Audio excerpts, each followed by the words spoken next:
12వ అధ్యాయము నుండి మాట్లాడాలని నేను ప్రేరేపింపబడ్డాను. ఇక్కడ ఒక మంచి మాట ఉంది. 24వ వచనం, జాన్ 12:24, యోహాను 12:24. గోధుమ గింజ భూమిలో పడి చావకుండి నెడల అది ఒంటిగానే ఉండును, అది చచ్చిన నెడల విస్తారముగా ఫలించును. దేవుని స్తోత్రం. నాతో కలిసి పలకండి. గోధుమ గింజ భూమిలో పడి చావకుండి నెడల అది ఒంటిగానే ఉండును, అది చచ్చిన ఎడల విస్తారంగా ఫలించును. హల్లెలూయా. చాలామంది అడుగుతారు, యేసుప్రభు ఎందుకు సిలువలో ప్రేలాడి మరణించినాడని. కొందరికి అనుమానం, ఇంకా అనుమానం, ఎందుకు అంత బలహీనుడుగా ఉండి అంత సర్వశక్తిమంతుడైన దేవుడు మరి ఆయన అంత నిస్సహాయంగా వేలాడడం ఏంటి? ఎందుకు అసలు చావాలి? ఆయన జీవమైన దేవుడు కదా. ఆయన ప్రాణం పెట్టడానికి వచ్చినాడు. ఆయన నీ పాపులను నేను విడిపించడానికి వచ్చినాడు. యేసుప్రభు శిలువ మరణం ద్వారా మనం జీవంలోకి దాటుతున్నాం. అంటే ఈ మరణం నుండి జీవంలోకి ఇక్కడ. అందుకే ప్రభు అంటున్నాడు, గోధుమ గింజ భూమిలో పడి చావాలి, చస్తేనే అది విస్తారంగా ఫలిస్తుంది. చూడండి, యేసుప్రభు శిలువ మరణం పొందినాడు. ఈ మరణంతో ఆగలేదు. యేసుప్రభు యొక్క పునరుద్ధాన దినాన్ని మనము ఆచరించుకుంటే, లేక ఆయన పునరుద్ధాన సందేశాన్ని ప్రకటించుకుంటే it becomes a mere waste. కానీ యేసుప్రభు మరణించడం మాత్రం కాదు, ఆ మరణంలో నుండి మనల్ని జీవంలోకి దాటించినాడు. దేవుని స్తోత్రం. ఆయన మరణించినాడు, కానీ మనకు జీవాన్ని అనుగ్రహిస్తున్నాడు. ఆయన విశ్వాసం ఉంచువాడు నశింపక నిత్య జీవము పొందుకుంటాడు. యేసుప్రభు మన ప్రాణమును పెట్టినాడు. ఇక్కడ ఒక మాట అంటున్నాడు, గోధుమ గింజ భూమిలో పడి చావాలి. అందుకే మనం ఒకటి గమనించాలి, ఎంతోమంది ప్రభునామంతో చనిపోతున్నారు కదా. స్టెఫెన్ అయితే రాళ్లతో కొట్టబడి ఒళ్ళంతా రక్తం కారి, అంటే పరలోక దర్శనం చూస్తూ ఎవరిని కూడా దూషించకుండా, ఎవరిని శపించకుండా, ఆ శత్రువుల కొరకు కూడా విజ్ఞాపన చేసి తన ప్రాణాన్ని దేవునికి అప్పగించుకుంటాడు.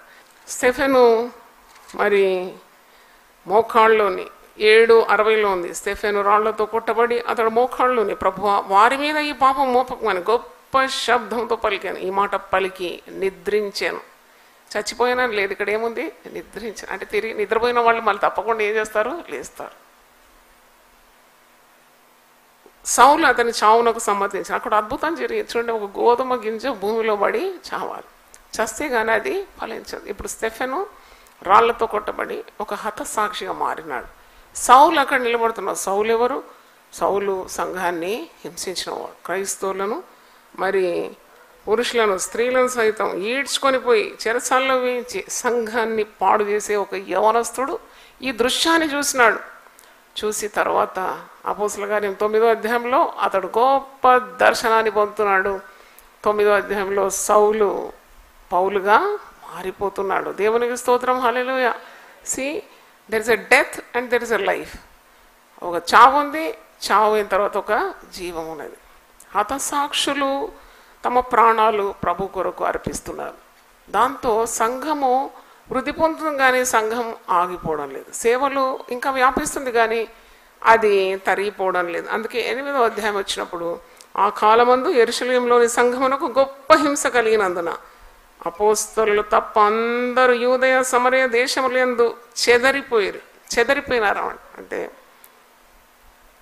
గింజలన్నీ కూడా ఇలాగూ మరి ఒక్కసారి వ్యాపించి భూమిలో నాటబడిందంటే ఇంకా గొప్ప గొప్ప సంఘాలు స్థాపింపబడింది. అనేక మంది ప్రభువునందు విశ్వాసం ఉంచినారు అని క్రింది భాగంలో చూస్తున్న అపోస్తలుల కార్యంలో సంఘము కాదు, సంఘములు స్థాపింపబడింది. చెదిరిపోయిన విశ్వాసులు ఎక్కడెక్కడ వెళ్ళినారో అక్కడంతా వాళ్ళంతా నిప్పురవ్వలు కదా. నిప్పురవ్వలు ఎగిరి ఎక్కడ సెటిల్ అయినా అక్కడ వ్యాపిస్తుంది, అక్కడ అంటుకుంటుంది. అలాగే మరి జీవం గల దేవుని బిడ్డలు ఎక్కడికి చెదిరిపోయినా అక్కడ దైవ కార్యాలు తప్పకుండా జరుగుతుంది.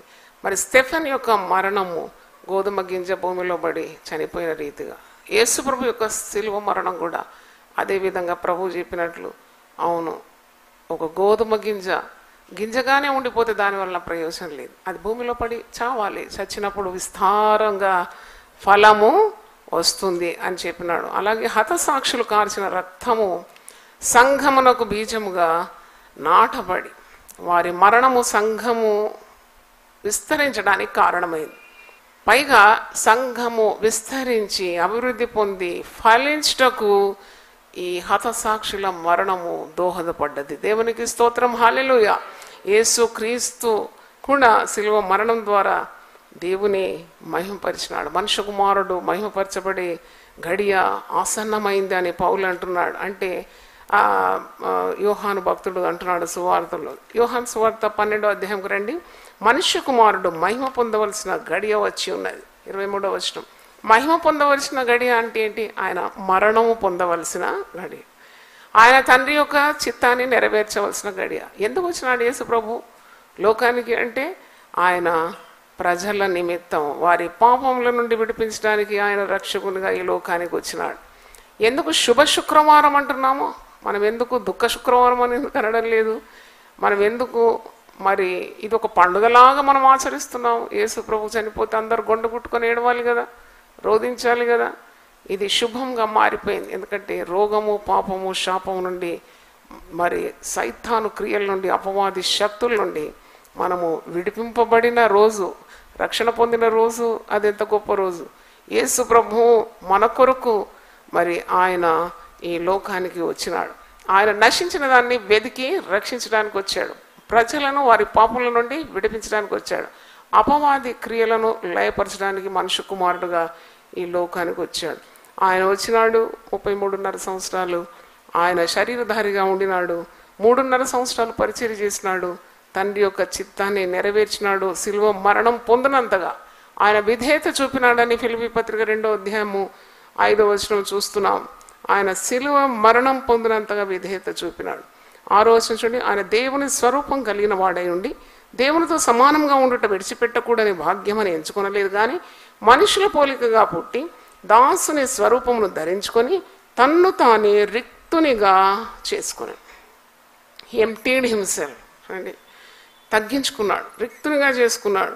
మరియు ఆయన ఆకారమందు మనుషులుగా కనబడి మరణము పొందినంతగా, అనగా శిలువ మరణం పొందినంతగా విధేయత చూపిన వాడై తన్ను తాను తగ్గించుకున్నాడు. సువార్త సేవ అంటే చాలామంది అనుకుంటారు ఇది చాలా ఈజీ ఇది. అందుకే మరి లూకా సువార్త 9వ అధ్యాయము 53వ వచనంలో ఉంది, ఎవడైనాను నన్ను వెంబడింపగోరిన ఎడల వాడు తన్ను తాను ఏం చేయాలి? మొట్టమొదట ఉపేక్షించుకోవాలి.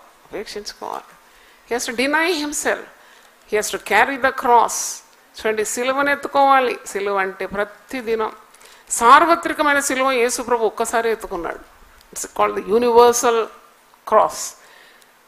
అది చారిత్రాత్మకమైన సిలువ. కానీ విశ్వాసి వ్యక్తిగత సిలువ ఎత్తుకోవాలి. అది ఒక్కసారి రక్షింపబడిన తర్వాత నువ్వు సిలువను ఎత్తుకుంటావు. అది నీ ఊపిరిపోయేంత వరకు ప్రతిరోజు అని ఉన్నది. యేసే ఒక్కసారి, నీవేమో ప్రతిరోజు, నేను ప్రతిరోజు సిలువను ఎత్తుకోవాలి. అంటే లూకా 9:23లో, మరియు ఆయన అందరితో ఇట్లా, ఎవడైనాను నన్ను వెంబడింపగోరినేడల తన్ను తాను ఉపేక్షించుకొని ప్రతి దినము తన సిలువను ఎత్తుకొని నన్ను వెంబడింపవాలి. ఎట్లెత్తుకోవాలి సిలువ? నీవు ప్రభు మార్గంలో ఉంటున్నావు. మన విశ్వాసము మనం నడుచుకునే దారే సిలువ మార్గం. అంటే యేసు ప్రభువును వెంబడించిన వారు చాలామంది ఆహారం కొరకు వెంబడించినారు.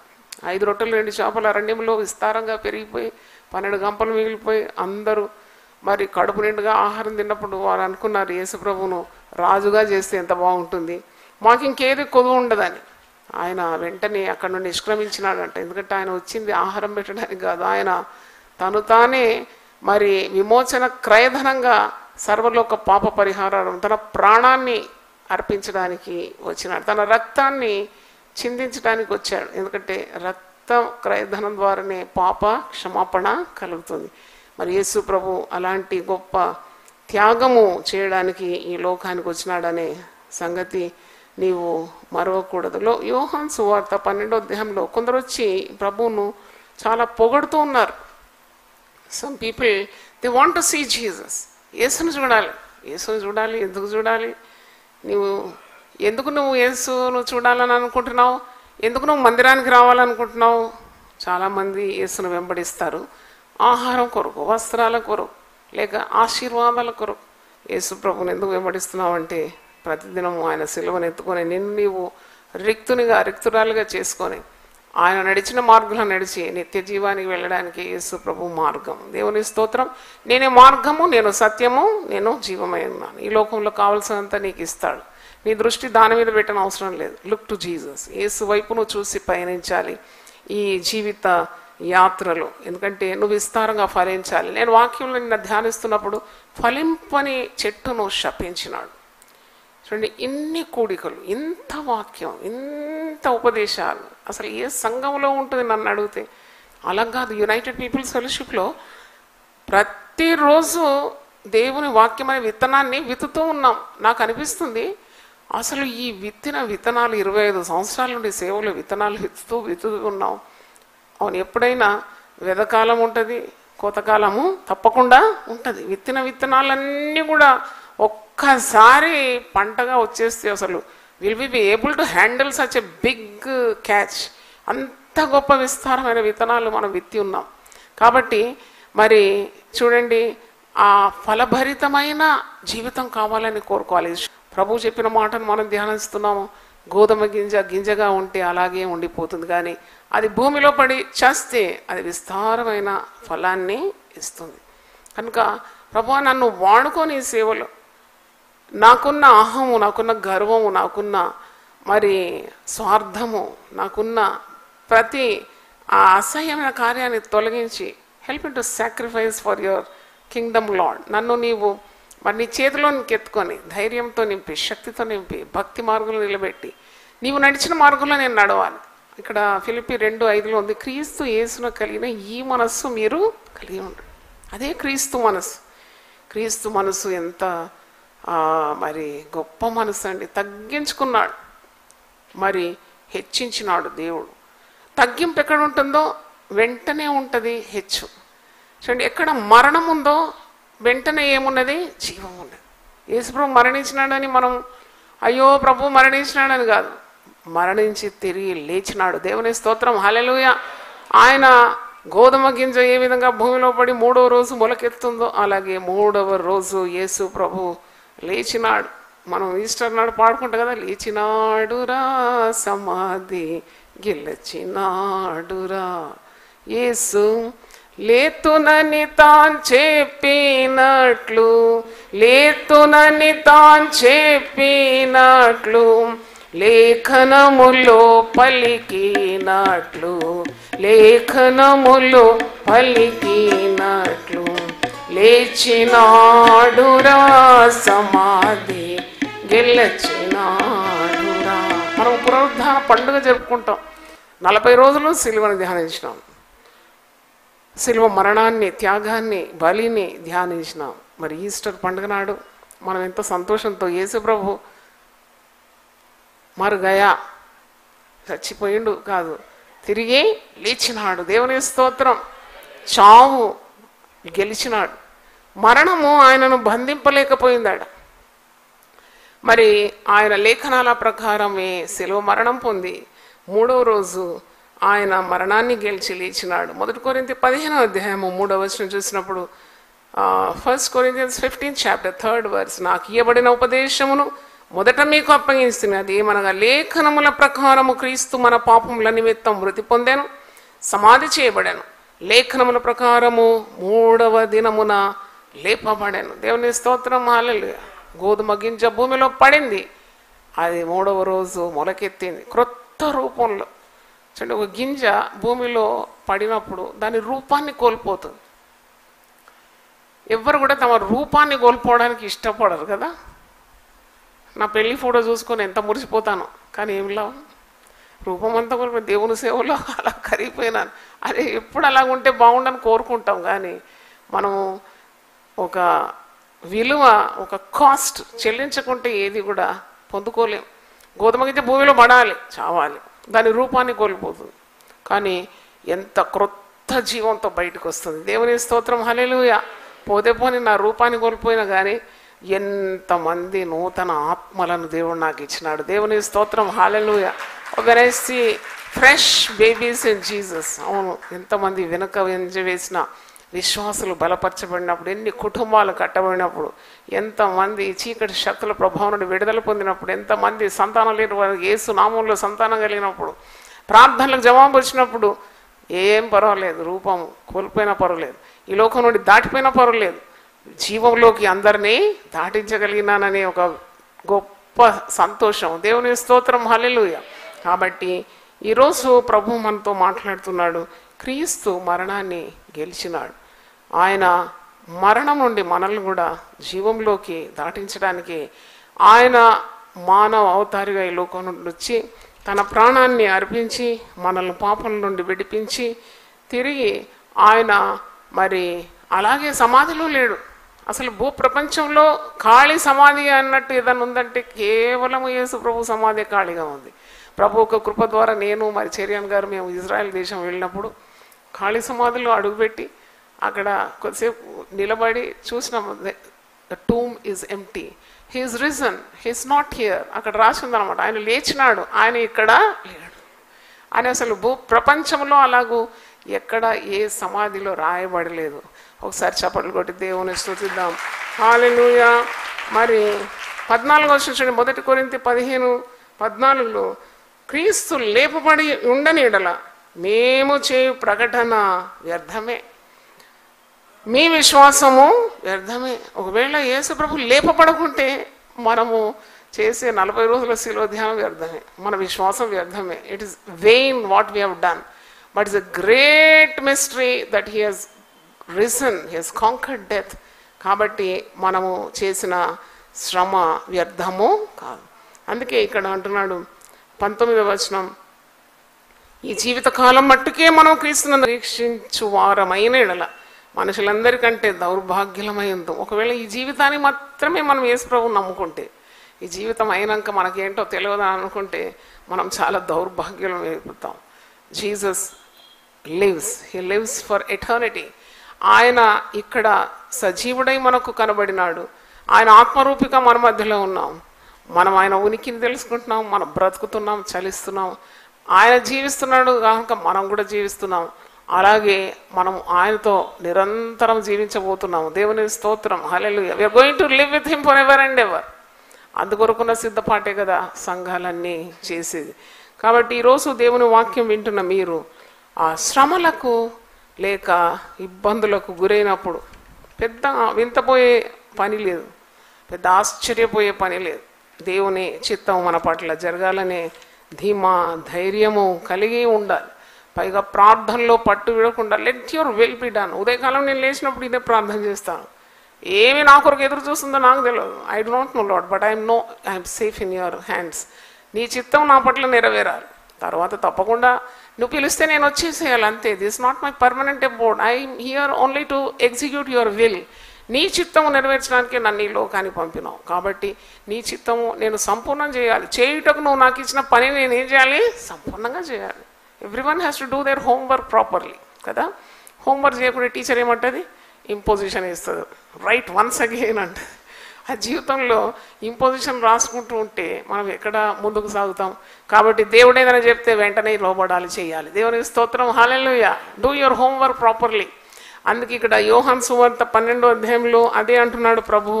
ఇక్కడ ప్రభువును చూడడానికి చాలామంది వస్తున్నారు, ఎందుకంటే అది పస్కా పండుగ సమయం. యూదుల్లో సామాన్యులు జనులు మరి యేసు ప్రభు ఎక్కడ ఉన్నాడు అని తెలుసుకొని యేసును చూచుటకు మాత్రమే గాక మృతుల్లో నుండి ఆయన లేపిన లాజర్ను కూడా చూడవచ్చునని 9వ వచనం యోహాను 12:9. యేసును ఎందుకు వెంబడిస్తున్నావు నువ్వు? Did you ever examine yourself? Ask yourself. ఎప్పుడైనా నువ్వు అడుక్కున్నావా సొంత ప్రశ్న? నిన్ను ప్రశ్నించుకున్నావా? Why am I following Jesus? నేను యేసుని ఎందుకు ఇంత ప్రేమిస్తున్నాను? నేను యేసుని ఎందుకు అనుకరిస్తున్నాను? యేసు చెప్పిన మాటలకు ఎందుకు విధేయులైనా? ఇక్కడ చూడండి, చాలామంది ఆయనను అనుకరిస్తున్నారు. ఇంతకుముందు చెప్పినప్పుడు కొందరు అద్భుతాలు కావాలని వెంబడిస్తున్నారు, కొందరు ఆహారం ఉంటే చాలు, he can provide in wilderness, so he can provide my needs, నా అవసరాలు తీరుస్తాడని వెంబడిస్తున్నారు. కొందరేమో ఆశీర్వాదాలు కావాలని వెంబడిస్తున్నారు. నువ్వు నేను ఎందుకు వెంబడిస్తున్నాము యేసు ప్రభు? ఇక్కడ కొంతమంది వెంబడిస్తున్నారు, సామాన్య జనులు కూడా వస్తున్నారు, చాలా కోకొల్లలుగా వచ్చేసినారు. పస్కా పండుగ దినం వచ్చి యేసు ఎక్కడ ఉన్నాడు, యేసు ఎక్కడ ఉన్నాడు? ఎందుకంటే ఆయన చనిపోయిన లాజరు లేపినట్టు మాకు తెలిసింది. అవును, మనం చూడాలి, వీ హ్యావ్ టు సీ. చూడండి, యేసు ప్రభుని చూడాలి, ఎందుకంటే ఆయన చనిపోయిన లాజరును బ్రతికించినాడని, అసలు ఎలాగుంటాడో చూద్దామని చాలామంది అతన్ని వెతుకుతూ వచ్చినారు. ఇక్కడ చాలామంది ఆయన వెంట వెళ్తున్నారంట. ఇది పరిశీలకు ఆశ్చర్యాన్ని కలిగించింది. 19వ వచనం చూసినప్పుడు మనుషులు ఒకరితో ఒకరు అనుకుంటున్నారు, మన ప్రయత్నములైన ఎట్లు నిష్ప్రయోజనమైన పోయినవో చూడండి, ఇదిగో లోకము ఆయన వెంట పోయినా అని చెప్పుకొని, whole world is following him. లోకమంతా ఆయనను అనుకరిస్తుంది. ఇదేంటబ్బా, ఇదేం మహిమ కార్యం! లోకమంతా ఆయన వెంబడి వెళ్ళిపోతుంది. మనము ఎన్ని ప్రయత్నాలు చేసి ఎన్ని పకడ్బందీలు చేసినా ఏది కూడా సాధ్యం కావడం లేదు. ఇదేంటని వారు తలగొక్కుంటున్నారు. ఇదేం మహిమ! చూడండి ఎన్ని హింసలు పడ్డది సంఘము పుట్టినది హింసల్లోనే పుట్టింది. పుట్టుకతోనే మరి దేవుని బిడ్డలు హతసాక్షులు అయినారు. మనకు చరిత్ర అపోస్తల కార్యం అది. ఆదిమ అపోస్తలు వారు సహవాసంలోను ప్రార్థనలోను రొట్టె విరుచుటలోను దేవుని వాక్యంలో తెగక ఉండినారంట. దేవుని స్తోత్రం. కష్టకాలం అందు మనకు దిక్కెవరు? మనకు భయపెట్టే వార్తలు మనం విన్నప్పుడు మనము వణికి పిరికితనంతో అణిగి మణి ఉండలేం. మనం యేసు జీవం మనలో ఉంది కాబట్టి we cannot be a coward. చూడండి, పిరికితనంతో దేవుని సేవ చేయలేకుండా చుట్టుకొని ఉండలేం మనం. Because the life of Jesus is in us. Yesu జీవం మనలో ఉంది కాబట్టి మనం ఉండలేము, ఆగలేము. మనం కలుసుకోవాలి, ప్రార్థనలు చేయాలి, హింసింపబడి ఉన్న వారి కొరకు విజ్ఞాపన చేయాలి. ప్రభుత్వం ఎప్పుడు కూడా I can say for sure, ప్రభుత్వం ఎవరి చేతిలో ఉందంటే దేవుని ప్రజల చేతిలోనే ఉంది. దేవుని స్తోత్రం, హల్లెలూయా. మీరు అనుకుంటున్నారా? ఏషియా గ్రంథం 9:6లో 9:7లో ఉంది కదా, ఆయన భుజముల మీద ఏముండింది? రాజ్యభారం. ఆయననే కదా మనం కొలిసేది. He is our God. కాబట్టి ప్రభుత్వం అనేది ఎప్పుడు కూడా ప్రార్థన చేసే వారి చేతిలో ఉంటుంది. When you pray, God can change the government. When you pray, God can replace the authority. When you pray, constitution will get a new shape. దేవుని స్తోత్రం, హల్లెలూయా. కాబట్టి ప్రజలు ప్రార్థించాలి. ఎస్తేరు 3 రోజులు ప్రార్థించింది. తన చెలికత్తలతో కడి ఉపవాసం ఉండి ప్రార్థించినప్పుడు రాజాజ్ఞ మారిపోయింది. దేవుని స్తోత్రం, హల్లెలూయా. చట్టం మారిపోయింది. యూదులందరూ మరణించాలి, శాసనం వచ్చింది. కానీ ఆమె ప్రార్థన చేసిన చెలికత్తలతో కలిసి just prayed for the safety of God's people. చూడండి, చట్టం మారిపోయింది, రాజు హృదయం మారిపోయింది, యూదులందరూ రక్షణ పొందినారు. చప్పట్లు కొట్టి దేవుని స్తుతిద్దాం, హల్లెలూయా.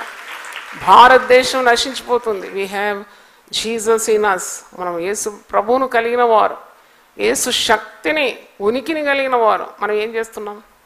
అందరూ అక్కడ కావాలంటే వాట్సాప్లో ఫార్వర్డ్లు చేసుకుంటూ ఉంటారు. ఎందుకంటే పిచ్చి పిచ్చి ఫార్వర్డ్స్ ఇంకా రెచ్చగొడుతున్నారు. ఎందుకు? Why do you spread bad news? ఇంగిత జ్ఞానం ఉండాలి. అది ఎప్పటితో పాత న్యూస్లు కూడా ఫ్రెష్ న్యూస్ లాగా వాట్సాప్లో అసలు చూడను అవి. ఎందుకంటే భయం కల్పించే టెర్రర్ న్యూస్లు ఎందుకు స్ప్రెడ్ చేయాలి?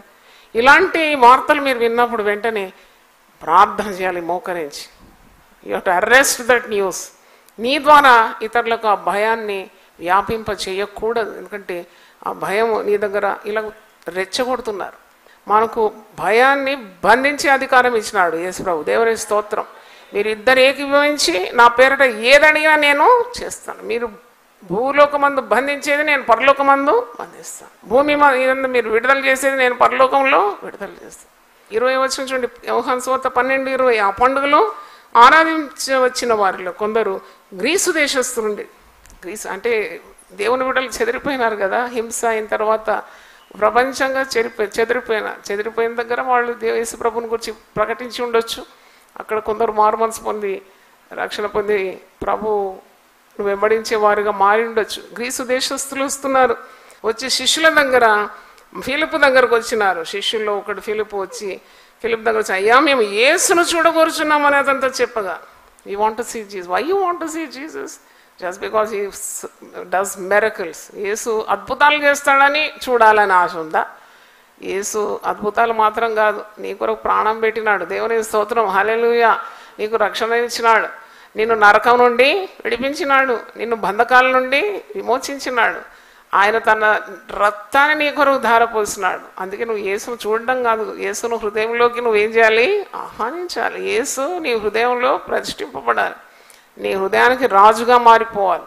అప్పుడే అంటున్నాడు అప్పుడు యేసు ప్రభు 23వ వచనంలో, అందుకు యేసు వారితో ఇట్లా. ఏం చూడాలనుకుంటున్నారు మీరు? ప్రభుని చూడాలనుకుంటున్నారా? మరి అప్పుడు ప్రభు ఒక జవాబు ఎలాగుందో చూడండి. మనుష్య కుమారుడు మహిమ పొందవలసిన గడియ వచ్చిందని. మీరు అద్భుతాలు చేసే ప్రభువుని చూడాలని అనుకుంటున్నారా? ప్రజల పాప పరిహారార్థం నిమిత్తం తండ్రి అయిన దేవుని చేత పంపబడి తన ప్రాణాన్ని క్రయధనంగా మరి ఇవ్వాల్సిన ఆ గొప్ప శ్రమ పొందవలసిన గడియ మనుష్య కుమారునికి వచ్చింది అని అంటున్నాడు. అప్పుడే అంటున్నాడు 24వ వచనంలో, గోధుమ గింజ భూమిలో పడి చావకుని నీడల అది ఒంటిగానే ఉండును, అది చచ్చిన నీడల విస్తారముగా ఫలించును. ఈ వాక్యము, ఈ వచనం మీరు కంఠపాఠంగా మీరు నేర్చుకోవాలని నేను ఆశిస్తున్నాను. దేవుని స్తోత్రం, హల్లెలూయా. తన ప్రాణమును ప్రేమించేవాడు దాన్ని పోగొట్టుకోను. నీ ప్రాణాన్ని నువ్వు ప్రేమించకూడదు, నీ ప్రాణం దేవునికి అప్పగించాలి. Just commit yourself to God. దేవా, ఈ ప్రాణం నీ చేతికి నేను అప్పగిస్తున్నాను. చూడండి, యేసుప్రభు కూడా శిలువలో వేలాడుతూ తన చివరి ప్రార్థన ఏంటి? తండ్రి, నా ఆత్మను నీ చేతికి అప్పగిస్తాను అంటున్నాడు. తర్వాత మార్క్స్ వార్త 10వ అధ్యాయంలో పేతురు ఒక ప్రశ్న అడుగుతాడు యేసుప్రభు. 28 నుండి కొన్ని వచనాలు చూడండి. పేతురు అంటున్నాడు, మేము సమస్తం విడిచిపెట్టి నిన్ను వెంబడిస్తామని ఆయనతో చెప్పసాగాను. అన్ని వదిలిపెట్టినామయ్యా, నీ కొరకు అన్ని వదిలిపెట్టి నిన్ను వెంబడిస్తున్నాం. అందుకు యేసు ఇట్లానే, నా నిమిత్తమును సువార్త నిమిత్తమును ఇంటినైనాను, అన్నదమ్ములనైనాను, అక్కచెల్లెలనైనాను, తల్లిదండ్రులనైనాను, పిల్లలనైనాను, భూములనైనాను విడిచిన వాడు ఇప్పుడు ఇహమందు హింసలతో పాటు 100 ఇండ్లను, అన్నదమ్ములను, అక్కచెల్లెలను, తల్లులను, పిల్లలను, భూములను, రాబో లోకమందు నిత్య జీవమును పొందనని మీతో నిశ్చయముగా చెప్పుచున్నాను. నీవు సిద్ధంగా ఉండాలి. 26వ వచనం చూడండి, ఒకడు నన్ను సేవించిన ఎడల నన్ను వెంబడింపవలెను. దేవుని స్తోత్రం, హల్లెలూయా. నాకు సిలువొద్దు, నాకు యేసుప్రభు మాత్రం చాలు, నాకు ఆశీర్వదించే ప్రభు ఉంటే నాకు చాలు. ప్రభు ఉన్న చోటనే ఉంటాడు, ప్రభు మార్గంలోనే ఉంటాడు, ప్రభు ఆదేశం కొరకు ఎదురు చూస్తాడు. అవును, ఒకవేళ నీ ప్రాణం అప్పగించాలంటే సంతోషంతో ప్రాణం అప్పగించాలి. ఈ మాట మనకు ఎప్పుడు గుర్తుండాలి.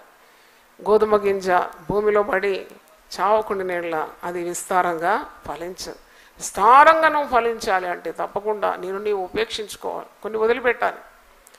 కొన్నిసార్లు ప్రాణం ప్రభు అడిగితే కూడా ఇవ్వడానికి సిద్ధంగా ఉండాలి. దేవుని స్తోత్రం, హల్లెలూయా. యేసును వెంబడిస్తున్నాము. కరువైన, కాటకమైన, వస్త్రహీనతైన, ఉపద్రవమైన, నిందలైన, అవమానులైన, మరి బ్రతుకైనా చావైనా ఏదైనా మరి ప్రభు కొరకు మనము భరించడానికి, సహించడానికి శక్తిని, పరిశుద్ధాత్మ శక్తిని పొందుకొని ముందుకు సాగిపోవాలి. దేవుని స్తోత్రం, హల్లెలూయా, హల్లెలూయా. మాదిరికరమైన క్రైస్తవ జీవితం అనే అంశం మీద 40వ ప్రసంగం ఈరోజు విన్నారు. గోధుమ గింజ భూమిలో పడి చావకుండా నీడల అది ఒంటిగానే మిగిలిపో. అవును తండ్రి, ఈ లోకానికి మేము వెలుగై ఉన్నాం. నాయనా, నీకు స్తోత్రం, స్తోత్రం, స్తోత్రం. ఆయన ఈ యొక్క విశ్వాసులందరి కొరకు దాసరాలు కార్యం కొరకు నీకు వందనాలు, వందనాలు, వందనాలు తెలియజేస్తున్నాం. మేమందరం కూడుకొని నీ గొప్ప నామాన్ని ఘనపరచడానికి కృప దయచేయండి. సంఘాన్ని, వచ్చే విశ్వాసులను, దేవుని సేవకులందరినీ దీవించి పంపాలని కోరుతున్నాం. యేసు నామములో అడుగుతున్నాను తండ్రి, ఆమేన్. హల్లెలూయా, హల్లెలూయా.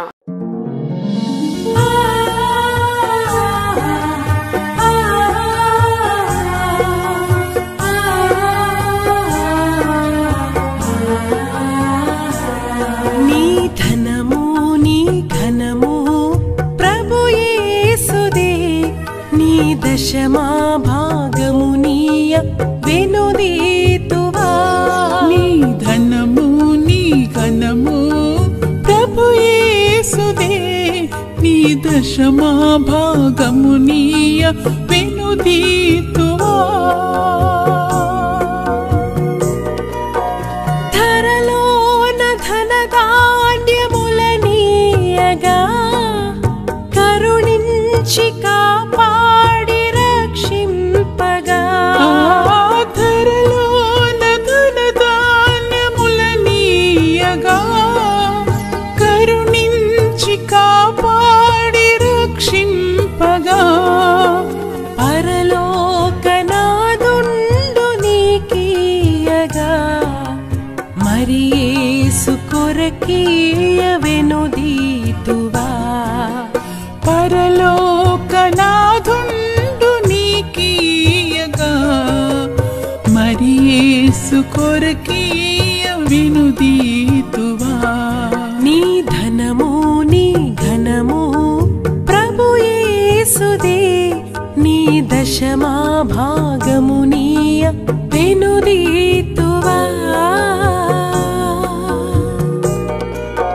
పాడి పంటలు ప్రభువు నీకీయగా కూడు గుట్టలు నీకు దయచేయగా పాడి పంటలు ప్రభువు నీకీయగా కూడు గుట్టలు నీకు దయచేయగా వీడంగ ప్రభు యేసు నామంబును గడువేల ప్రభుకీయను క్రైస్తవా వీడంగ ప్రభు యేసు నామం